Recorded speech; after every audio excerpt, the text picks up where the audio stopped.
Hello, everybody. How are you doing today? I certainly hope you're doing good.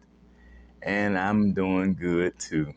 And I'm especially doing good because we have an extended weekend. There's nothing like a long holiday weekend.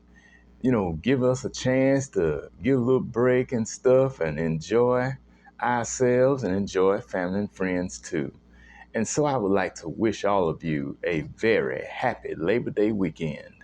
And I hope that your holiday will be good and enjoy all the fun and food and festivities that it has in store for you. Some of you may barbecue and some of you may fry fish or make tacos or burritos or enchiladas, whatever you have a mind and a taste for. But no matter what it is that you find yourself doing on this weekend, whatever you do, make sure that you have a good time and enjoy yourself. Thank you so much for tuning in to me on this Labor Day weekend. I really do appreciate it. And I would like to welcome each and every one of you to another episode of TJ's Topics. That's right. And I'm certainly glad to be with you. I consider it a joy, an honor, and a privilege to be able to come into your presence on any given occasion. Now, on this Labor Day weekend, I would like to pose a question to you, if you don't mind. I wanna ask you something, and this is something that I've been thinking about for quite a while. It's been running through my mind for, I don't know, maybe the last few years. But I've really taken a much closer notice to it within these past couple of years. And it's something that I think we see a lot of in the Black community, something that is quite prevalent, especially if you're a church-going person, or if you have been a church-going person, then you've seen this. And so I just want to ask the question, and some of you may be able to answer it, and you may not. But I just want to put this on your mind and give you something to think about. The question is, why do so many Black women idolize their pastor? That's what I want to know. Why do so many Black women idolize their pastor? And that's something that I have noticed over the years. I mean, ever since I was a child, basically. But I really didn't start to pay much attention to it until I became an adult. And over the last few years, or really last decade or so, I've seen this play out in the church, where the women seem to hold the pastor to such a high esteem. And a lot of times, if you notice, the pastors themselves, they relish in all that glory and all that fanfare, and they love it. They love the attention that these sisters give them.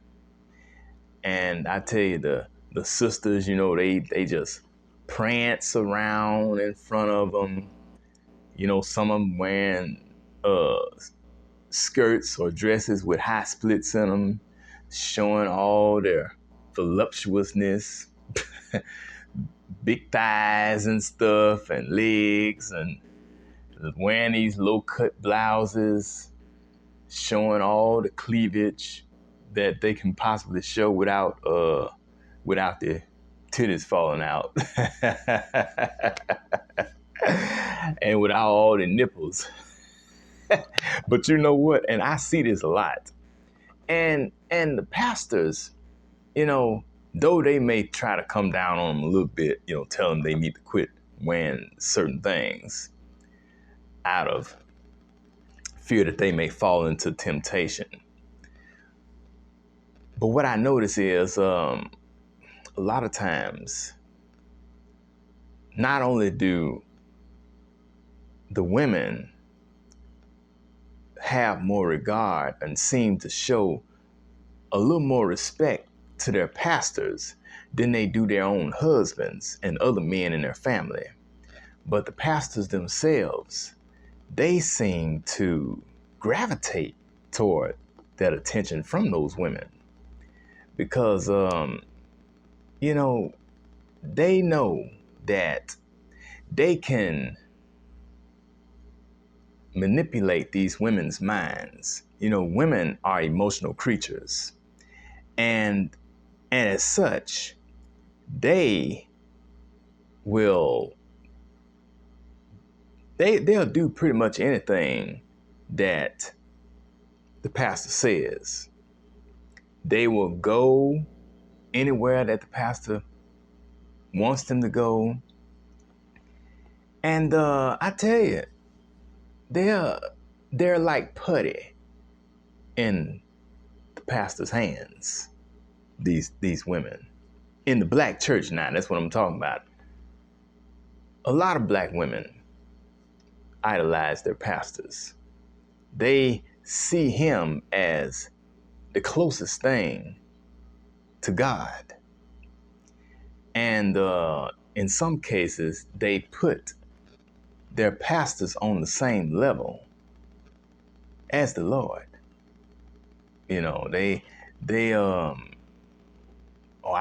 just fall out in front of them and they just oh, you name it, they do everything. And they'll make it their business to find a way to get to the pastor, to talk to him about whatever. Share a lot of personal details in their lives with him. And then the pastor offer his advice. And when it comes to marital issues, they definitely like to share that with them. And if they're not careful, they will fall prey to the pastor, you know, because he may be the pastor, but he could turn into a predator. And they'll use it to their advantage. So I want to know what you think. I mean, why is that? Why do we see so much of that in the black church? Now, I'm not saying that this doesn't go on in white churches or other churches. I mean, I'm sure that's because, and we know that it has gone on in white churches in the past. You know, for those of you who are old enough to remember the incident where televangelist Jimmy Swaggart, back in the 1980s, when he slept with this prostitute or whatever, then he came on TV during a service that he had one Sunday, and he confessed this sin to his congregation. Brothers and sisters, I have seen. Y'all, if you're old enough, you remember that, because it's been almost 40 years ago. But I mean, a lot of times in the white church, you know, they'll sweep their little dirt under the rug. But in black churches, it's not going to get swept under the rug too quick, depending on the circumstances. You know, because pastors, they not only do they get to the grown women and manipulate their minds to do certain things, but they get to the little girls. You know, they'll fool with them and talk this little stuff to them and have them going with them and stuff. They'll go with the underage girls, and you know, because they see the pastor as see, a lot of girls come from fatherless homes, and a lot of grown women do too. They didn't have their fathers in their lives, and so some of them are looking for the type of love and affection that they should have received from their fathers. But unfortunately they didn't, because their daddies were nowhere around. You know, either they abandoned them as children, or he passed away when they were a young age, or, when they were baby, whatever. And so they just didn't have that father figure in their life. They may not have had a grandfather, an uncle, or something like that, any man of value around. So when they go to church on Sunday, they look to their leader, their spiritual leader, to provide that love and that affection, and offer them words of wisdom and advice and stuff, make good suggestions to them, and they take heed to it. The females do, that is, because oftentimes men don't go along with everything that the pastor says, and I'm gonna talk about that on another occasion. I have that topic in mind as well, and I will get to it. Matter of fact, I should be getting to that sometime this month. So I want you to stay tuned for that. I will be getting to it sometime after this Labor Day weekend. But in the meantime, I just want to know your thoughts. How do you feel about the way pastors are idolized by the women in the church? And you don't have to be black now to comment. Because though I'm talking about black women and the black church, I don't care what your ethnicity or your nationality is, because this program is available free of charge to people of all ages, all denominations, all ethnicities. It doesn't matter. This is just coming from my perspective based on my experience as a black man, having grown up and been around, in the black church my whole life. So I just wanted to address that issue. But you may have something else that you can offer, a different spin on this subject. And if you do, then by all means, feel free to share, and I would greatly appreciate it. So on that note, I want to say thank you very much for tuning in today. Thank you for being a part of my fan base. And I really do appreciate it. And be sure to tune in next time for another episode of TJ's Topics. And like I said, I'm going to be getting around to it, that subject about how men are not quick to obey their pastors. That should be coming up very soon. So stay tuned, okay? And also stay tuned for another good topic that I will share with you regarding the church and why so many people don't fall for that crap that's going on in there. This is Taryn Jerome Harris, reminding you that every round goes higher and higher. I look forward to seeing you again soon. Happy Labor Day weekend, everybody. I'll talk to you later. Bye-bye.